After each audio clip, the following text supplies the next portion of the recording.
ఈ బిజీ లైఫ్లో ఉరుకులు పరుగులు ఆడ మగ చిన్న పెద్ద తేడా లేకుండా బోలెడంత స్ట్రెస్ టెన్షన్స్ లేచిన దగ్గర నుంచి మనిషిలా కాకుండా ఒక మెషిన్లా పని పని పని. టెక్నాలజీ ఎంత డెవలప్ అయినా సరే, మన ఇంట్లో ఎన్నో మెషిన్స్ ఉన్నా సరే, వాటితో పాటుగా మనం కూడా ఒక మెషిన్లా పరుగులు పెడుతూ ఉంటాం. ఫలితం బోలెడన్ని రోగాలు జబ్బులు. దానిలో ఒకటి బీపీ. అయితే ఈ బీపీకి కారణాలు వర్క్ ప్రెషర్ అని, టెన్షన్స్ అని, హెరిడిటీ అని, ఇలా ఎన్నో కారణాలు ఉన్నాయి. కారణం ఏదైనప్పటికీ ఈ రోజుల్లో చాలామంది హై బీపీతో ఇబ్బంది పడుతూ ఉంటున్నారు. అయితే ఈ బీపీ కంట్రోల్కి నేను ప్రాక్టికల్గా చేసి చూసినటువంటి హోమ్ రెమెడీ మీతో షేర్ చేసుకోవాలి అని అనుకుంటున్నాను. No side effects and all, just simple and natural remedy for high BP control. Video నచ్చితే లైక్ చేయండి, అలా వదిలేయకుండా షేర్ చేయండి.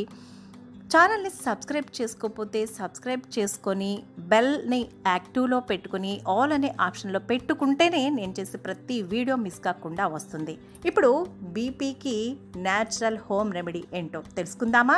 హై బీపీ ఉన్నవారికి బీపీ కంట్రోల్ కావాలి అంటే ఒక చిన్న బీట్రూట్ని పీల్ తీసి, అంటే తొక్క తీసి చిన్న చిన్న ముక్కలుగా కట్ చేసి తింటే వితిన్ మినిట్స్లో తప్పకుండా కంట్రోల్ అవుతుంది. కావాలంటే చెక్ చేసుకొని రిజల్ట్ ఏంటి అనేది నాకు కామెంట్ చేయడం మర్చిపోవద్దు.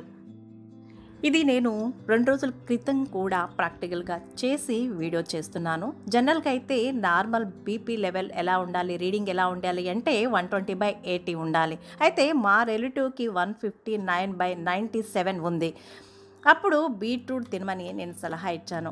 తిన్న అరగంట తర్వాత బీపీ చెక్ చేస్తే 159/97 ఉన్న బీపీ 123/76కి వచ్చింది. సో మీరు కూడా ట్రై చేసి రిజల్ట్ని నాకు కామెంట్ చేయడం అస్సలు మర్చిపోవద్దు.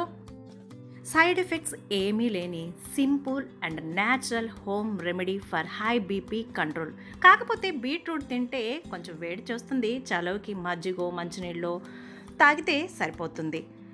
విన్నారు కదండి. ఈ వీడియో నచ్చితే తప్పకుండా లైక్ చేసి 10 మందికి ఉపయోగపడుతుంది అనుకుంటే షేర్ చేయండి. Please subscribe my channel. Keep smiling. నేను మీ సత్య ఉమ్మిటి.